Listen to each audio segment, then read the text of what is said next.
الحمد لله نحمده ونستعينه ونستغفره ونؤمن به ونتوكل عليه ونعوذ بالله من شرور أنفسنا ومن سيئات أعمالنا من يهده الله فلا مضل له ومن يضلله فلا هادي له وأشهد أن لا إله إلا الله وحده لا شريك له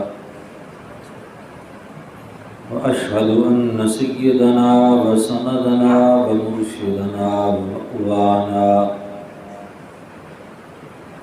محمد عبد الله ورسوله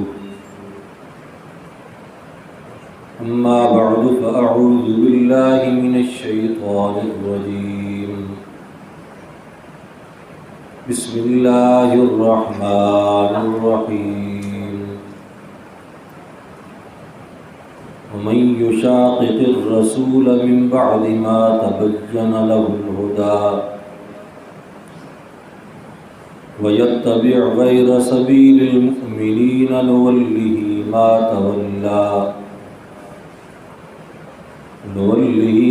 تولى ونصله جهنم وساءت مصيرا صدق الله ومن أصدق من الله قيلا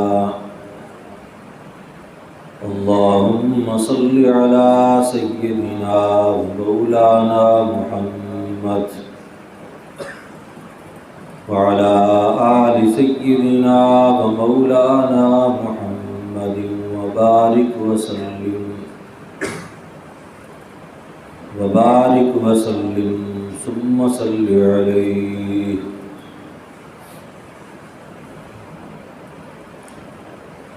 انتہائی واجب الاحترام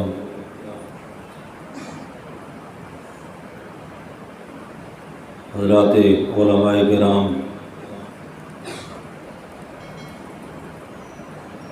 منتظمین سیمینار،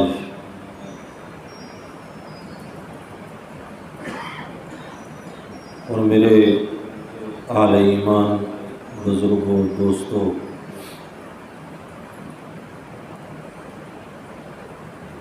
انتہائی مختصر وقت میں چند گزارشات آپ کے سامنے رکھنے کا ارادہ ہے. چونکہ اس مجلس کو سیمینار کا نام دیا گیا ہے،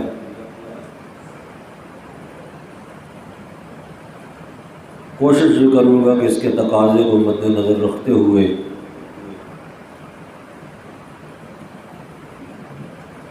کوئی دو چار اہم ترین نکات کی طرف آپ کی توجہ مبذول کروا سکوں، اور دعا گو ہوں کہ اللہ رب العزت ہمیں رسول اللہ صلی اللہ علیہ وسلم کی صحیح معنوں میں سچی عقیدت اور آپ کی اتباع نصیب فرمائے.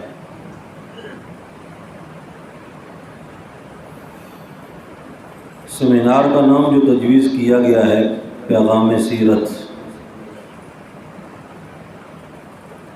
تھوڑی سی گفتگو پیغام سے متعلق، پھر مختصر گفتگو سیرت سے متعلق انشاءاللہ. رسول اللہ صلی اللہ علیہ وسلم کے پیغام کی حیثیت ایک انتہائی انفرادی حیثیت ہے. عربی زبان میں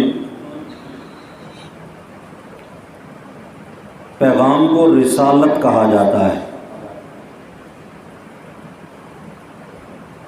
رسول اللہ صلی اللہ علیہ وسلم کی رسالت کا جو منصب و مرتبہ ہے، یہ تمام انبیاء علیہ السلام سے ایک خصوصی اور امتیازی حیثیت رکھتا ہے.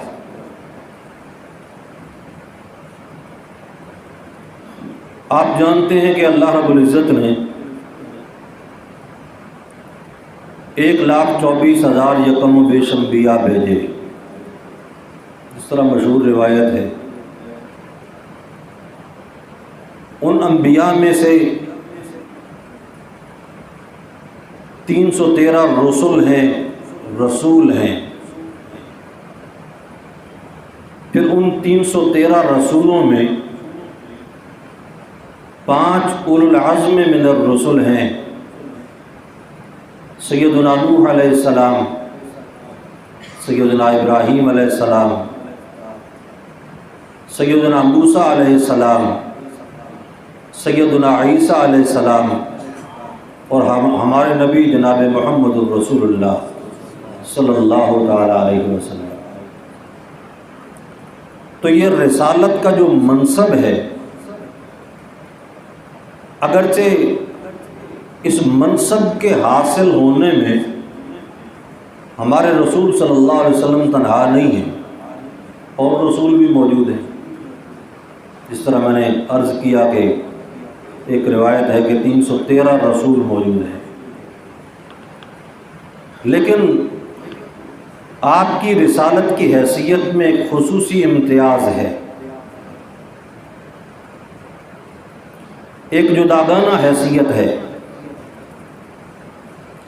اور اس کی وجہ ہے، دلیل ہے کہ اللہ رب العزت نے پہلے جتنے بھی رسول بھیجے، ان انبیاء اور رسول کو اللہ رب العزت نے ایک خصوصی لقب عطا فرمایا جو ان کے زمانے میں کلمہ کا حصہ تھا۔ آدم علیہ السلام کو لقب صفی اللہ کا ملا، حضرت ابراہیم علیہ السلام کو لقب خلیل اللہ کا ملا، حضرت نوح علیہ السلام کو لقب نجی اللہ کا ملا، حضرت موسیٰ علیہ السلام کو لقب کلیم اللہ کا ملا، حضرت عیسیٰ علیہ السلام کو لقب روح اللہ ملا۔ یعنی ان کے زمانے میں جب کلمہ پڑھا جاتا تھا اقرار کے لیے، تصدیق کے لیے، تو لا الہ الا اللہ آدم صفی اللہ، لا الہ الا اللہ موسیٰ کلیم اللہ، لا الہ الا اللہ نوح نجی اللہ، لا الہ الا اللہ عیسیٰ روح اللہ۔ ان کو مقام رسالت تو عطا ہوا، منصب رسالت تو عطا ہوا، لیکن لقب رسول اللہ کا عطا نہیں ہوا۔ رسول اللہ کا لقب اگر ملا ہے تو ہمارے نبی جناب محمد الرسول اللہ کو ملا ہے صلی اللہ تعالیٰ علیہ وسلم۔ باقی سب کے منصب رسالت کا اقرار ہے، لیکن ان کے ساتھ ہمیشہ کے لیے مستقل ایک لقب کی حیثیت سے رسول اللہ کا لفظ نہیں لگا۔ اور بھی اوصاف تو اللہ کے رسول کے ہیں، آپ حامد ہیں، محمود ہیں، شفیع ہیں، صفاتی نام آپ کے بہت زیادہ ہیں، لیکن کلمہ طیبہ میں اور کسی چیز کو شامل نہیں کیا گیا۔ لا الہ الا اللہ محمد الرسول اللہ۔ اور پھر اہم ترین مقام، ہر مقام پہ آپ کی اسی نسبت کو اجاگر کیا گیا۔ جب غلبہ اسلام کی بات کی گئی، هو الذی ارسل رسولہ بالہدی ودین الحق لیظہرہ علی الدین کلہ وکفی باللہ شہیدا محمد الرسول اللہ۔ اور جب ختم نبوت کی بات کی گئی، ما کان محمد ابا احد من رجالکم ولکن رسول اللہ وخاتم النبیین، یا ایھا الناس انی رسول اللہ علیکم جمیعا۔ جس وقت بھی اہم ترین موقع اللہ رب العزت نے ذکر کیا، اس وقت آپ کی اسی لقب رسالت کو ذکر کیا گیا۔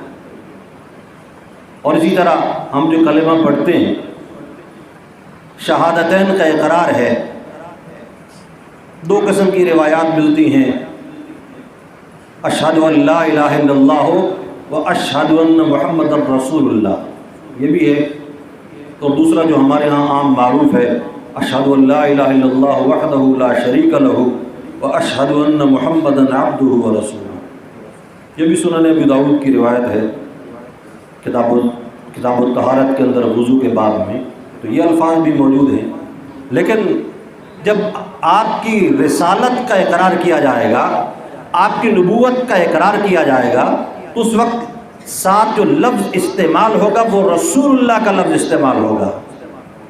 کیوں؟ باقی رسول نہیں ہیں، باقی بھی اللہ کے رسول ہیں، 313 رسول ہیں، اولو العزم من الرسل کی تعداد 5 ہے، لیکن اس کے باوجود جس وقت بھی ہم عام مجلس میں لفظ رسول اللہ کا بولتے ہیں، ہمارا ذہن سوائے ہم اپنے پیغمبر جناب محمد رسول اللہ کے اور کہیں نہیں جاتا۔ چنانچہ احادیث کی کتابیں اگر کوئی اٹھائے اور ان کا مطالعہ کرے، اکثر روایات 99% روایات میں آپ کو ایک صحابی مثلاً عن ابی ہریرہ رضی اللہ تعالیٰ عنہ قال قال النبی، یہ الفاظ کم ملیں گے، قال قال رسول اللہ صلی اللہ علیہ وسلم، وہاں آپ کا نام نامی اس میں گرامی محمد بھی ذکر نہیں ہوتا، لیکن ہر کسی کو پتہ ہے کہ رسول اللہ سے کون مراد ہے؟ ہمارے پیغمبر جناب محمد رسول اللہ صلی اللہ علیہ وسلم۔ اس کی وجہ کیا ہے؟ اسی میں ایک بہت بڑا نقطہ ہے کہ باقی سب کی رسالت کا منصب اپنے مقام پر، ان کا درجہ نبوت اپنے مقام پر، لیکن کسی کی رسالت قیامت تک کے لیے نہیں ہے۔ اگر کسی کی رسالت قیامت تک کے لیے ہے تو ہمارے نبی جناب محمد رسول اللہ صلی اللہ علیہ وسلم کی۔ آپ ذرا میری طرف توجہ کریں، میرے خیال میں بات آپ کو سمجھ نہیں آئی۔ بات سمجھ آ رہی ہے آپ کو؟ یہ رسول اللہ کا لفظ اس کا تکرار کیوں کروایا گیا؟ اس بات کے اقرار کے لیے کہ آپ کی رسالت دائمی ہے، آپ کی رسالت قیامت تک کے لیے ہے، آپ کے بعد کسی اور نبی نے رسول نے مبعوث ہو نہیں ہونا۔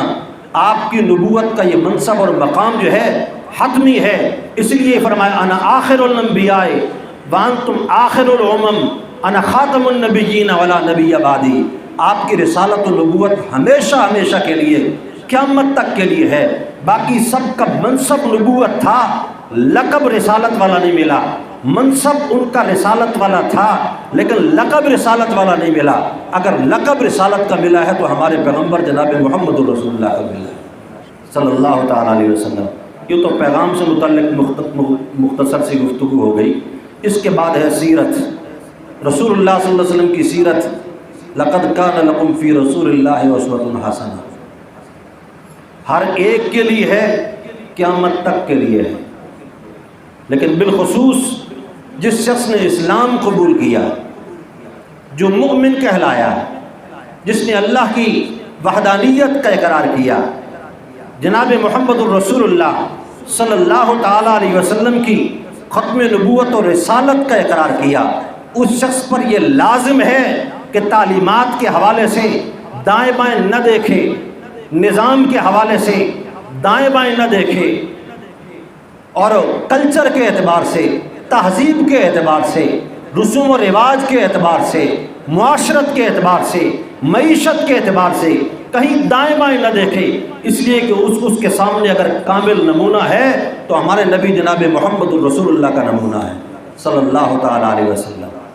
کہلوائے اپنے آپ کو مسلمان، لیکن وہ نقص نکالے اللہ کے پیغمبر کی تعلیمات میں، یہ کہے کہ جی دیکھو جی اس موجودہ دور کے ساتھ ہم آہنگ نہیں ہیں، جدید دور کے تقاضے پورے نہیں کرتی، اور یہ ہماری سمجھ سے بالا تر ہیں، ان پہ عمل کرنا مشکل ہے۔ یہ اتنی بھاری ذمہ داری ہے کہ مسلمان کو کہا گیا، مومن کو کہا گیا، ماننے والے کو کہا گیا وَمَن يُشَاقِقِ الرَّسُولَ مِن بَعْدِ مَا تَبَيَّنَ لَهُ الْهُدَىٰ، یہ کون ہے من بعد ما تبین لہ الہدیٰ؟ جس کے سامنے ہدایت واضح ہو گئی، روشن ہو گئی، مومن ہو گیا، ایمان قبول کر لیا، لیکن اس کے باوجود وہ اللہ کے رسول سے ہٹ کے دوسرا راستہ اختیار کرتا ہے، وَيَتَّبِعْ غَيْرَ سَبِيلِ الْمُؤْمِنِينَ، اور عام مومنین اور صحابہ کرام اور مومنین کی جماعت سے ہٹ کے دوسرا راستہ اختیار کرتا ہے، فَمَن نُوَلِّهِ مَا تَوَلَّىٰ وَنُصْلِهِ جَهَنَّمَ، وہ جدھر جاتا ہے بے شک چلا جائے، دھتکار دیا جائے گا اس کو، دنیا میں اس کو عزت حاصل نہیں ہوگی، رسوائی اور ذلت اس کا مقدر ہوگی۔ نولہ ما تولی، یہ تو دنیا میں سزا ہے نا، اور بالآخر ہم اس کو جہنم کا ایندھن بنائیں گے، وساءت مصیرا، اور وہ بہت برا ٹھکانہ ہے۔ ایمان قبول کرنے کے بعد دائیں بائیں دیکھنے کی اجازت نہیں ہوتی کہ کسی اور کے نظام کو اچھا سمجھے، کسی اور کی تعلیمات کو کامل سمجھے، کسی اور کی تعلیمات سے اس طرح متاثر ہو کہ اپنی زندگی میں اس کو اپنانے کی کوشش کرے، اللہ کے رسول کی تعلیمات کو حقارت کی نگاہ سے دیکھے، اس میں اپنی عزت کے اعتبار سے کمی سمجھے، اس میں اپنی ذلت سمجھے۔ فرمایا یہ نکلے گا بظاہر عزت کی تلاش کے اندر، لیکن رسوائیاں اس کا مقدر ہوں گی۔ آج ایمان سے بتاؤ، اس وقت روئے زمین پر سب سے زیادہ رسوا ہونے والی قوم کون سی قوم ہے بھائی؟ مسلمان ہی۔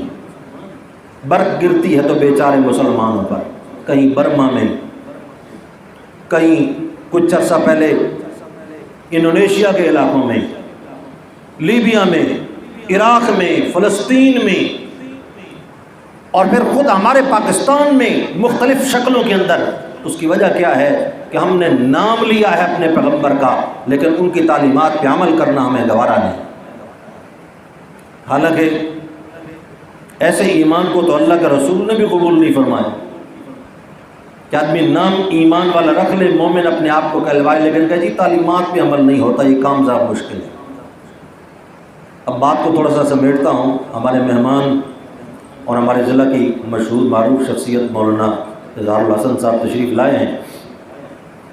آخری بات کرتا ہوں، امید ہے آپ توجہ کریں گے۔ توجہ ہے جی سب کی؟ ایسا ایمان کہ جس میں انسان دعویٰ کرے لیکن احکام کے معاملے میں کہے جی یہ اللہ کے رسول کے احکام پر مجھ سے عمل نہیں ہوتا، ایسا ایمان اللہ کے رسول نے قبول نہیں فرمایا۔ آپ کے پاس ایک وفد آیا طائف سے، اور طائف کے وفد کی آمد پہ رسول اللہ صلی اللہ علیہ وسلم کے صحابہ نے خوشیاں منائیں۔ اب کیوں خوش ہوئے صحابہ کرام؟ وفود تو اس سال میں وہ پورا سال عام الوفود تھا، مختلف سمتوں سے وفد آ رہے تھے، کوئی شام کی سرحدات سے، کوئی یمن کے علاقوں سے، لیکن یہ بنو ثقیف کا جو وفد آیا، طائف کا جو وفد آیا، صحابہ اس پہ خوش کیوں ہیں؟ اصل میں وجہ یہ ہے کہ طائف کے ساتھ رسول اللہ صلی اللہ علیہ وسلم کی زندگی کی بڑی عجیب و غریب نسبتیں ہیں۔ ایک تو آپ کو بھی ذہن میں ہوگی کہ رسول اللہ صلی اللہ علیہ وسلم کو طائف میں پتھر لگے، آپ کو لہو لہان کیا گیا کہ جس وقت یعنی 10 سال سے زائد عرصہ آپ نے مکہ میں گزارا، دن رات تبلیغ ہے، دن رات دعوت ہے، آپ کے ساتھیوں کو تشدد کا نشانہ بنایا جا رہا ہے۔ خود رسول اللہ صلی اللہ علیہ وسلم کے چچا ابو طالب کی وفات کے بعد براہ راست آپ پہ ظلم و ستم کے پہاڑ توڑے جا رہے ہیں، راستے میں کانٹے بچھانا اور آپ کے وجود کے اوپر گندگیوں کا ڈال دینا، کوڑے کٹ کا ڈال دینا، مختلف شکلوں میں آپ کو تنگ کیا جا رہا ہے، ستایا جا رہا ہے۔ آپ ایک بڑی امید لے کر نکلے کہ بنو ثقیف کی قوم جو ہے نا بڑی جنگجو مضبوط پختہ قوم ہے، اور اگر ان لوگوں نے اسلام قبول کر لیا تو ہم بڑے مضبوط ہو جائیں گے۔ لیکن اس پورے سفر میں آپ کے ساتھ ایک زید بن حارثہ ہیں، ایک جناب رسول اللہ ہے صلی اللہ علیہ وسلم۔ طائف پہنچ گئے۔ آپ جب طائف میں پہنچے، طائف سے باہر ایک باغ ہے، اس باغ میں عبد یعلیل ہے اور مسعود ہے اور حبیب ہے، وہاں کے جو سردار ہیں وہ تینوں بیٹھے گپ شپ کر رہے ہیں۔ آپ نے سوچا سردار ہیں، پہلے ان سے ملاقات کر لی، ہو سکتا ہے یہ مان جائیں تو قوم کو سمجھانا آسان ہو جائے گا۔ آپ نے ملاقات کی، پر میں مجھے اللہ نے نبی بنایا ہے، ایک پیغام لے کے آیا ہوں، ایک دعوت لے کے آیا ہوں۔ آپ بڑی امیدیں لے کر گئے تھے، پتہ کیا جواب ملا؟ انہوں نے کہا آپ کو یعنی اللہ کو نبی بنانے کے لیے آپ کے علاوہ اور بندہ ہی کوئی نہیں ملا۔ اب دیکھو، جب انسان اتنی امیدیں لے کر جائے کسی علاقے میں اور کسی معزز افراد کے ساتھ کوئی امیدیں وابستہ کر کے جائے اور اس قسم کا جواب ملے، میں اور آپ اپنے گریبان میں جھانک کے دیکھیں پھر طبیعت پہ کیا گزرتی ہے۔ انہوں نے کہا ہم آپ کو آگے جانے کی اجازت نہیں دیں گے۔ فرمایا میں تو جاؤں گا آگے تو جانا ہے، میں نے دعوت تو میں دوں گا۔ انہوں نے شہر کے اوباش لڑکوں کو، آوارہ لڑکوں کو آپ کے پیچھے لگا دیا، پتھراؤ شروع ہو گیا، پھپتیاں کس رہے ہیں۔ اور سید مناظر حسن گیلانی رحمۃ اللہ علیہ نے لکھا کہ ایک بدبخت نے آ کر آپ کی کمر پہ گھٹنے کا وار کیا اور رسول اللہ صلی اللہ علیہ وسلم چہرے کے بل زمین پہ گر گئے۔ یعنی اب دیکھیں کتنی امیدیں لے کر گئے اور استقبال کس طریقے سے ہو رہا ہے، مسلسل پتھراؤ۔ جب اللہ نے توفیق دی اور میں نے ایک سیرت کے طالب العلم کی حیثیت سے طائف میں جب میں پہنچا اور میں جا کے معائنہ کیا، وہاں پر جو راہبر تھا اس نے بتلایا کہ وہ بستی ہے اور یہ باغ ہے، تو میں نے اندازہ کیا کہ کم از کم 3 کلومیٹر مسلسل آپ پہ پتھرا ہوتا رہا، مسلسل 3 کلومیٹر پتھر آپ پر برسائے گئے۔ اب 3 کلومیٹر تک مسلسل پتھر لگتے رہے تو وجود پہ زخموں کا کیا حال ہوگا۔ قربان جائیے زید نہار صاحب کہ جب رسول اللہ کے ہاتھ میں نہ کوئی ڈھال تھی، نہ کوئی بچاؤ تھا، نہ کوئی اور کوئی چیز تھی، زید بن حارثہ جس حد تک ہو سکتے تھے وہ پتھر اپنے سینے پہ برداشت کرتے تھے سامنے آ کر۔ اور اس طرح پھر آپ اس باغ میں پہنچے اور سید عائشہ ایک مرتبہ پوچھتی ہیں جس وقت احد کی مشکلات گزر گئیں، 70 صحابہ کرام شہید ہو گئے، آپ کے دندان مبارک شہید ہوئے، آپ کے رخسار میں زرہ کی کڑیاں دھنس گئیں، ابو عبیدہ بن الجراح نے نکالنے کی کوشش کی، پہلی کوشش میں ایک دانت چلا گیا، دوسری کوشش میں دوسرا دانت چلا گیا، یہ کیفیت تھی آپ کے ساتھ۔ سید عائشہ پوچھتی ہیں یا رسول اللہ اس احد سے بڑھ کے بھی کوئی مشکل دن آپ کی زندگی میں آیا ہے، اس سے زیادہ سخت دن؟ فرمایا احد کا دن بھی بڑا سخت ہے لیکن طائف کی مصیبت مجھے نہیں بھولتی کہ جب باپ پہ پتھرا ہو رہا تھا، آپ کی زبان مبارک پہ جو الفاظ ہیں خدا کی قسم انسان ان کی گہرائی میں جائے تو روح کانپ جاتی۔ اللہم انی اشکو الیک قلت حیلتی وضعف قوتی وہوانی علی الناس۔ مولا میں آپ کے سامنے یہ درخواست اور شکایت کرتا ہوں، مخلوق میں کس کو سناؤں کہ میرے پاس نہ کوئی مال نہ کوئی سبب، اور میں تیرا نبی اور امام الانبیاء ہو کر اس مخلوق کے سامنے اتنا ہلکا پھلکا ہو گیا ہوں کہ یہاں کے اوباش لڑکے مجھے پتھر مار رہے ہیں۔ یہ الفاظ رسول اللہ کی زبان سے نکلے۔ اس کو کسی نے کہا کہ دیکھو ایسا حال تھا رسول اللہ صلی اللہ علیہ وسلم کا جس میں بظاہر بے بسی ٹپکتی تھی، لیکن اس دعا میں ایسی قوت تھی کہ اللہ رب العزت نے ایسے فیصلے فرمائے کہ ایک نیا موڑ رسول اللہ کی زندگی میں آیا۔ اس کے بعد ہجرت کی اور دن بدن ترقی ہوتی چلی گئی اسلام کی۔ لیکن اسی قسم کے الفاظ دیکھو، ایک مرتبہ آپ نے، یہ 2 مرتبہ آپ نے زندگی میں ایسے لفظ بولے کہ جس میں انتہائی بے بسی ٹپکتی ہے۔ کیوں بھائی؟ ساری قوتوں کا مالک کون ہے بھائی؟ ایک اللہ کی ذات۔ انسان تو بے بس ہوتا ہے، انبیاء بھی بے بس ہوتے ہیں، لیکن تعلیم دیتے ہیں کہ جب بے بسیاں گھیر لیں تو پھر پکارنا کس کو ہے بھائی؟ ایک اللہ کو پکارنا ہے۔ ایک احد کا، بدر کا میدان بھی تھا کہ جب اسباب کی قلت کا حال یہ ہے کہ مسلمان تعداد میں صرف 313 قافلہ پکڑنے کے لیے نکلے ہیں، باقاعدہ جنگ کے لیے نکلے ہی نہیں، اور مقابلہ کس سے ہو گیا؟ 1000 کے لشکر جرار سے۔ ادھر ان کے پاس، کسی کے پاس اگر تیر ہے تو چلانے کے لیے کمان کوئی نہیں، تلواریں ہیں ٹوٹی پھوٹی، اور وہ بھی گنتی کی چند تلواریں، 2-4 گھوڑے ہیں اور 5-7 اونٹ ہے، اس کے علاوہ اور ہے ہی کچھ نہیں۔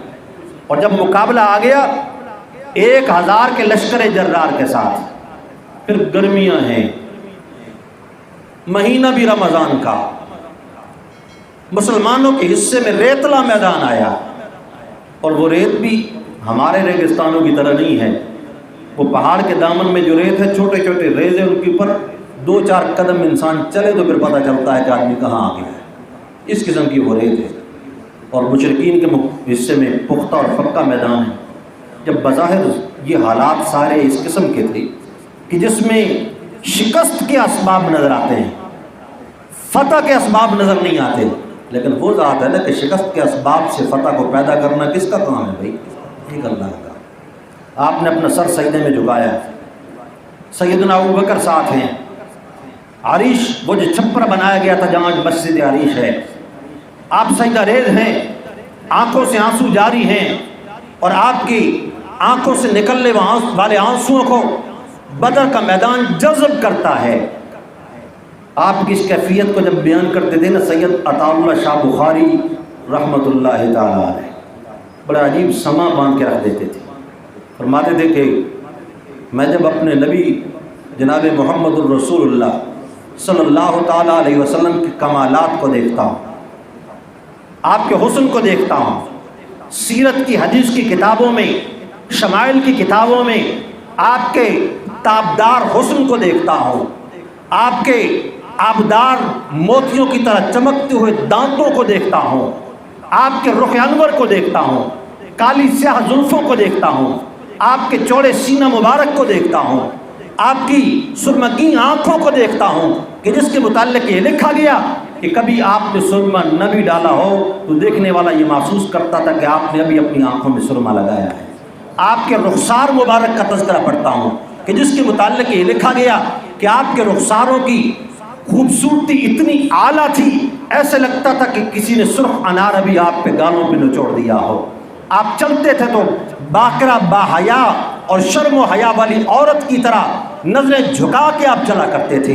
آپ کا چلنا بھی بے مثال، آپ کا بولنا بھی بے مثال، آپ کا اٹھنا بھی بے مثال، آپ کا سونا بھی بے مثال۔ جب سیرت اور تاریخ اور حدیث کی کتابوں میں آپ کے حسن جہاں آرا کا تذکرہ پڑھتا ہوں تو میرا دل یہ کہتا ہے اتنی عظیم ہستی، اتنی حسن والی ہستی، اتنی خوبصورت ہستی، بخاری اس کا سجدہ نہیں کر لینا چاہیے؟ دل کہتا ہے کہ سجدہ نہیں کر لینا چاہیے، لیکن ساتھ ہی جب میں دیکھتا ہوں کہ بدر کے میدان میں یہی ہستی اللہ کے حضور سجدہ ریز ہے تو پھر میں کہتا ہوں بخاری تو بھی اس کا سجدہ کر جس کا سجدہ محمد عربی کرتا ہے صلی اللہ تعالیٰ علیہ وسلم۔ اس وقت جو آپ نے الفاظ بولے، فرمایا حال بھی بے بسی کا، قال بھی بے بسی کا، وہاں پر آپ نے فرمایا اللہم ان تہلک ہذہ العصابۃ لن تعبد فی الارض ابدا، اے میرے اللہ یہ جو 313 میرے ساتھ ہے نا، یہ کل پونجی کل کمائی اس کو لے کر میں ادھر میدان میں آ گیا ہوں، آج اگر یہ دنیا سے رخصت ہو گئے مولا پھر تیری عبادت کرنے والا بھی اور کوئی نہیں ہوگا۔ یعنی ایسی حال دیکھو، پھر آپ کی زبان مبارک سے نکلنے والی گفتگو دیکھو، کس طرح آپ بے تابی کے ساتھ تڑپ تڑپ کے اپنے رب سے گفتگو کر رہے ہیں۔ تو پھر اس کے بعد بھی منظر تبدیل ہوا، اللہ نے فتح عطا فرمائی، تو طائف کے ساتھ آپ کی یادیں وابستہ ہیں، اور پھر مکہ کو فتح کرنے کے بعد آپ نے پھر طائف کا رخ کیا کہ باقی قومیں تو آ رہی تھیں آہستہ آہستہ، لیکن بنو ثقیف بنو حوازن بڑے سخت لوگ تھے، جنگجو لوگ تھے۔ اب میں ادھر چلتے ہیں، حنین میں ٹکراؤ ہو گیا، اور حنین میں بھی اتنی بڑی آزمائش آئی مسلمانوں پر کہ صحابہ کرام کی اچھی خاصی تعداد شہید ہو گئی، اور اس وقت ایسی بھگدڑ کی کیفیت مچی کہ 5-7 کے علاوہ آپ کے پاس اور موجود ہی کوئی نہیں تھا۔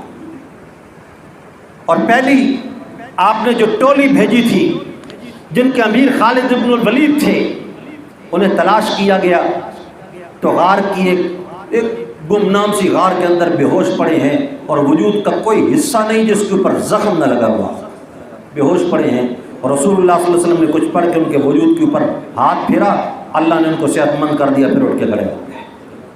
اب پھر اس کے بعد مسلمان پھر تازہ دم ہوئے۔ مختصر کرتا ہوں، اور پھر کفار کے پیچھے لگے، اللہ نے غیبی مدد بھیجی، آسمان سے فرشتے اترے اور وہ بھاگے کفار، اور ایک قلعے میں جا کر محصور ہو گئے، بند ہو گئے۔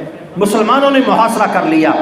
اب محاصرہ کر کے مسلمان کھڑے ہیں، اوپر سے بنو ثقیف کے لوگ کہتے ہیں 1 دن 2 دن 1 مہینہ 2 مہینہ نہیں، سال بھی کھڑے رہو تو ہم نیچے نہیں اتریں گے، ہم دروازہ نہیں کھولیں گے، ہمارے پاس سارے انتظامات موجود ہیں، کھانا ہے، پینا ہے، پانی ہے، چشمے ہیں، سب کچھ ہے، ہم باہر نہیں آئیں گے۔ آپ نے ایک دن اچانک کہا چلو بھی نکلو، چلتے ہیں یہاں سے۔ اب صحابہ کرام اپنے زخمی بھائیوں کو، شہید بھائیوں کو یاد کرتے ہیں کہ دل میں تھوڑا سا ملال آیا کہ ابھی فتح تو نہیں کیا، ابھی انہوں نے قلعہ کھولا تو نہیں، ایسے ہی ان کو چھوڑ کے جا رہے ہیں۔ ویسے دل میں ایک ملال آیا۔ اللہ کے رسول نے ہاتھ اٹھائے، جس غرض کے لیے آپ کے سامنے میں نے ساری بات رکھی، آپ نے ہاتھ اٹھائے اور فرمایا اللہم اہد ثقیفا وأتی بہم، اے میرے مولا بنو ثقیف کو ہدایت دے دے، اگر تلوار سے ہم ان کو فتح نہیں کر سکے، مولا یہ خود چل کے مدینے میں آئے اور اسلام قبول کرے۔ اب بات سمجھ آئی صحابہ کرام کیوں خوش ہو رہے تھے؟ صحابہ کرام اس وجہ سے خوش ہو رہے تھے کہ اللہ کے رسول کی دعا پوری ہو گئی، اور اتفاق سے ملاقات ہوئی مغیرہ ابن شعبہ سے رضی اللہ تعالیٰ، اور وہ بھی بنو ثقیف کے تھے۔ اب بڑے خوش ہوئے، میری قوم آ گئی، میری قوم آ گئی، بھاگے بھاگے جا رہے ہیں کہ میری قوم آ گئی، اللہ کے رسول کی دعا پوری ہو گئی۔ آپ نے فرمایا تھا کہ یا اللہ ان کو ہدایت دے دے اور ان کو مدینہ طیبہ میں اسی طرح بغیر تلوار کے بھیج دے، ایمان قبول کر لیں، میری قوم آ گئی ہے۔ ملاقات ہو گئی سیدنا صدیق اکبر سے۔ صدیق نے پوچھا مغیرہ کدھر جاتے ہو؟ کہا میری قوم آ گئی ہے، اللہ کے رسول کو خوشخبری دینے جا رہا ہوں۔ حضرت صدیق کہتے ہیں حق تو واقعی تیرا بنتا ہے، لیکن کیا اپنے بھائی کے لیے حق چھوڑو گے نہیں؟ یہ خوشخبری میں اللہ کے پیغمبر کو خود سنانا چاہتا ہوں۔ کہا ٹھیک ہے آپ سنائیں جا کر۔ سیدنا صدیق اکبر گئے، انہوں نے جا کر خوشخبری سنائی۔ آپ نے بھی اللہ کا شکر ادا کیا، فرمایا مہمان ہیں ان کا اکرام کرو۔ مسجد نبوی کے صحن میں خیمے لگ گئے، ان کا انتظام ہو گیا۔ اب وہ قیام پذیر ہیں کہ وہ اسلام کو قریب سے دیکھیں، بصیرت کے ساتھ، شعور کے ساتھ اسلام قبول کریں۔ اب وہ ان خیموں میں رہتے ہیں، مسلمانوں کی نماز دیکھتے ہیں، مسلمانوں کی اذان سنتے ہیں، رسول اللہ صلی اللہ علیہ وسلم کے بعض خطبات سنتے ہیں، اور روزانہ آپ عشاء کے بعد ان سے جا کر بات چیت کرتے ہیں، کیا حال ہے بھائی، کسی چیز کی کمی، کوئی ضرورت، کوئی تقاضا، آپ ان سے حال اول پوچھتے ہیں۔ ایک دن کہنے لگے حضور ہم نے اسلام لانے کا ارادہ تو کر لیا ہے، توجہ ہے، اسلام لانے کا ارادہ کر لیا ہے، کلمہ پڑھ لیتے ہیں، مسلمان ہوتے ہیں، لیکن ہماری کچھ شرطیں بھی۔ فرمایا کون سی شرطیں؟ انہوں نے کہا کہ یہ نماز ہے تو بڑا اچھا کام، ترتیب ہو سکتا ہے آگے پیچھے ہو جائے جو روایات کی، لیکن مفہوم سارا آپ کے سامنے بیان کر رہا ہوں۔ نماز پڑھتے ہوئے ہم دیکھتے ہیں، اچھی چیز ہے، بڑا مزہ آیا ہے نماز پڑھتے ہوئے صحابہ کرام کو دیکھ کر۔ نماز ہم پڑھیں گے لیکن ہم بڑی مصروف قوم ہیں، شاید ساری نمازیں نہ پڑھ سکیں، یہ کام ہو سکتا ہے ہم نہ کر سکیں پورا، اس لیے آپ ہمیں اجازت دیں نماز پڑھنے کے معاملے میں ہمیں اختیار ہو، جب پڑھ لیں، جب چاہے پڑھ لیں، جتنی چاہے پڑھ لیں۔ انہوں نے کہا نا ہمیں اس شرط پہ اسلام کی اجازت دو، فرمایا واللہ لا اقبل، تم کہتے ہو میں نماز کے بغیر تمہارا ایمان قبول کر لوں، خدا کی قسم ہم نماز کے بغیر تمہارا ایمان قبول نہیں کرتے۔ وہ اس دنیا میں خیر نام کی چیز ہی کوئی نہیں کہ جس کے اندر نماز موجود نہ ہو، اور تم کہتے ہو ہم ایمان قبول کر لیں بغیر نماز کے؟ اگر ایمان لانا ہے تو پھر نماز پڑھنا پڑے گا۔ تو ایک تعلیم یہ ذہن میں رکھو، اللہ کے رسول کی سیرت کا پیغام یہ ہے۔ ایک آدمی کہہ دیکھو جی 5 نہیں پڑھی جاتی 4 پڑھتا ہوں، کبھی 3 پڑھ لیتا ہوں، کبھی پوری ہو جاتی ہیں کبھی کچھ رہ جاتی ہیں۔ جو آدمی دن میں پوری 5 نمازیں نہ پڑھے اس کا ایمان بڑا خطرے میں ہے۔ وہ اپنے آپ کو یہ نہ سمجھے کہ میں اللہ کے نبی صلی اللہ علیہ وسلم کا وفادار ہوں، اس لیے کہ وہاں تو یہ معاملہ تھا نا، یہ ایمان احکام کے بغیر نامکمل ہوتا ہے۔ ایمان تو ایک درخت کا نام ہے کہ جس کو احکام اور اعمال کا پانی لگتا ہے، اگر یہ پانی لگنا بند ہو جائے، آپ اپنی فصلوں کو پانی نہ دیں تو فصلیں تازہ رہتی ہیں یا خشک ہو جاتی ہیں، تباہ و برباد ہو جاتی ہیں۔ وہ ایمان ہمیشہ خطرے کی زد میں رہتا ہے جس کو احکام اور جس کو اعمال کا پانی نہ لگے۔ ایک غزوے میں ایک دیہاتی آدمی آیا، اس نے آ کر آپ سے ملاقات کی، دور سے آئے ہیں یا رسول اللہ، وجود پراگندہ بال ہیں، الجھے ہوئے بال، اور پھر آ کے کہا جی آپ کلمہ پڑھا دیں، کلمہ پڑھا، اس کے بعد پوچھا حل علیہ غیرہ، میرے علاوہ، میرے اوپر اس کے علاوہ کچھ اور بھی احکام؟ آپ نے ہاں، خمس صلوات فی یوم و لیلۃ، 5 نمازیں پڑھنا پڑے گی۔ اس نے کہا ٹھیک ہے حضور 5 نمازیں بس، یا اس سے اوپر بھی کچھ ہے؟ فرمایا لا الا ان تطوع، فرمایا نفل پڑھ لو تو فائدہ ہو جائے گا، لیکن فرض 5 ہی ہیں۔ اس نے کہا اچھا یا رسول اللہ اور کچھ؟ فرمایا روزہ رکھنا پڑے گا۔ اس نے کہا روزے رمضان کے رکھوں گا، اس کے علاوہ بھی کوئی حکم؟ فرمایا اگر نفلی رکھ لو تو اچھی بات ہے، فرض اس کے علاوہ اور کچھ نہیں۔ اس کے بعد کہا یا رسول اللہ اور کوئی حکم؟ فرمایا زکوٰۃ ادا کرنا ہوگی سال میں 1 مرتبہ۔ کہنے لگا اور بھی کچھ؟ فرمایا ہاں اگر نفلی صدقات وغیرہ کر لو تو اچھی بات ہے، فرض اس کے علاوہ کچھ نہیں۔ اس نے جب یہ باتیں سنی اس کے بعد اٹھ کے کھڑا ہوا، کپڑا جھاڑ کے کہتا ہے واللہ لا ازید علی ھذا ولا انقص، مجھے رب کی قسم ہے نہ میں اس سے کچھ زیادہ کروں گا نہ اس سے کم کروں گا، آپ کی تعلیمات پہ من عن عمل کروں گا۔ فرمایا افلح الرجل ان صدق، اگر کسی نے کامیاب شخص دیکھنا ہو تو یہ شخص ہے جس کو اللہ نے کامیابی کی گارنٹی ہو کے دے دی۔ اگر اس نے دل سے صدق نیت سے کہا ہے اسی دنیا میں جنتی ہے، یہ کامیاب شخص ہے۔ تو انہوں نے کہا جی یہ شرط ہے، نمازیں مشکل ہیں۔ اچھا جی، دوسرے دن آ گئے، انہوں نے کہا ٹھیک ہے جی نمازیں پڑھیں گے، زکوٰۃ مشکل کام ہے۔ طائف والوں نے کہا زکوٰۃ مشکل ہے، کمائیں ہم اور کھائے کوئی اور، سارا سال محنت کریں کمائیں اور پھر اس کے بعد 40واں حصہ وہ پھر دوسروں کو دے دیں، غرباء اور مساکین کو دے دیں، مشکل کام ہے۔ فرمایا نہیں واللہ لا اقبل، یہ قبول یہ نہیں ہو سکتا۔ اگر ایمان قبول کرنا ہے نماز بھی پڑھنا پڑے گی، زکوٰۃ بھی ادا کرنا پڑے گی۔ اس کے بعد آ گئے، انہوں نے کہا ٹھیک ہے جی زکوٰۃ بھی قبول ہے، نماز بھی قبول ہے، لیکن ہم بڑی مالدار قوم ہیں، سرمایہ دار لوگ ہیں، اس دور میں بھی مشہور سرمایہ دار تھے وہ، اور کہتے ہیں سفر بھی کرتے ہیں، عیاشیاں بھی کرنا پڑتی ہیں، اور کچھ اس قسم کے کام جن کو آپ حرام اور ناجائز سمجھتے ہیں وہ بھی کرنا پڑتے ہیں۔ آپ ہمیں اجازت دیں، گھر میں نہ صحیح، چلو سفر میں ہم اس قسم کے کام کر لیا کریں، آپ ہمیں زنا کی اجازت دے دیں، الیاذ باللہ۔ ہمیں زنا کی اجازت مانگتے ہو؟ تمہارا ایمان ہمیں کوئی قبول نہیں۔ حالانکہ یہ وہی لوگ ہیں جن کو دعاؤں سے بلوایا جا رہا ہے، ہمیں کوئی قبول نہیں۔ قرآن کہتا ہے لا تقربوا الزنا، زنا دور رہا، زنا کے قریب، ایسا سبب جو زنا کے قریب کر سکتا ہے اس کے قریب بھی مت جاؤ۔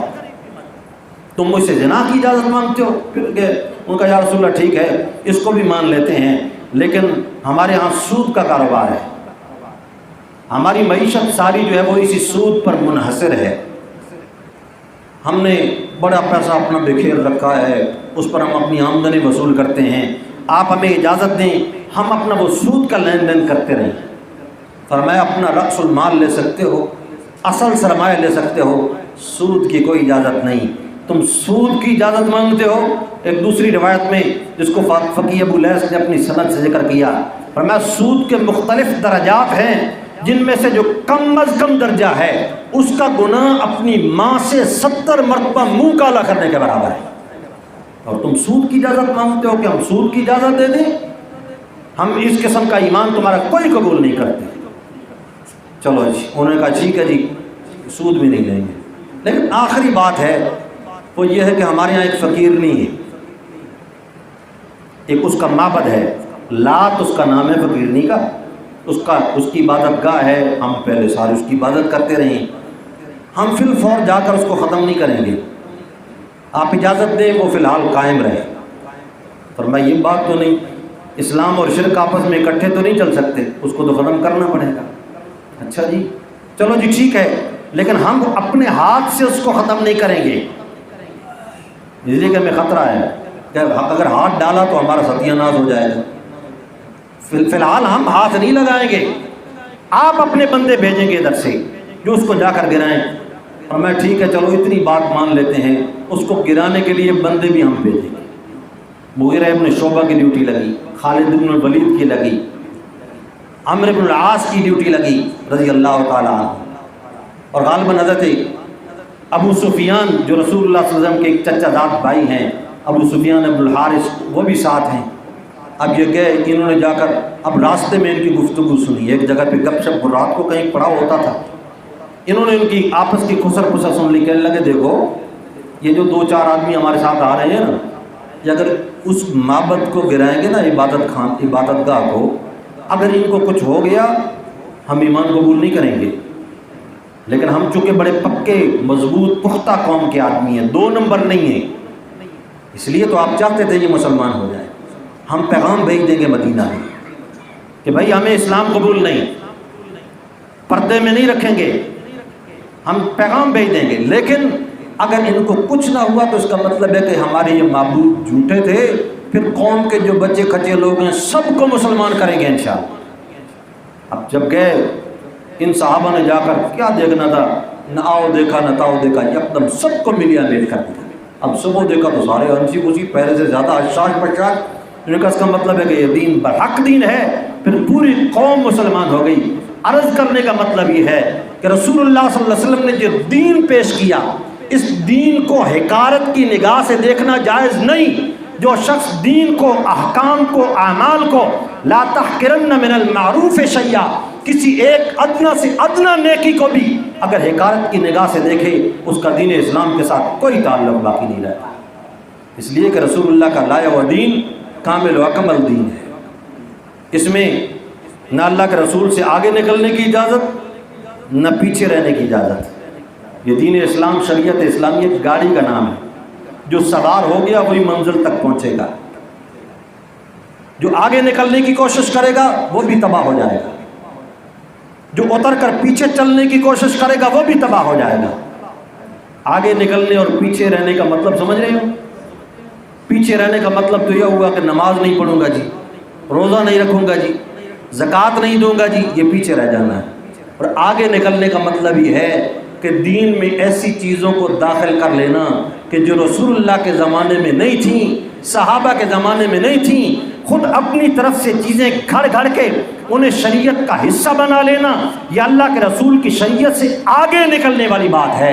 یہ تو ایسا معیار ہے کہ جس میں نہ آگے نکلنے والا کامیاب ہوتا ہے نہ پیچھے رہنے والا کامیاب ہوتا ہے۔ اللہ رب العزت صحیح طور پر قرآن و سنت کو سمجھنے کی، عمل کرنے کی توفیق نصیب فرمائے۔ وما علینا الا البلاغ۔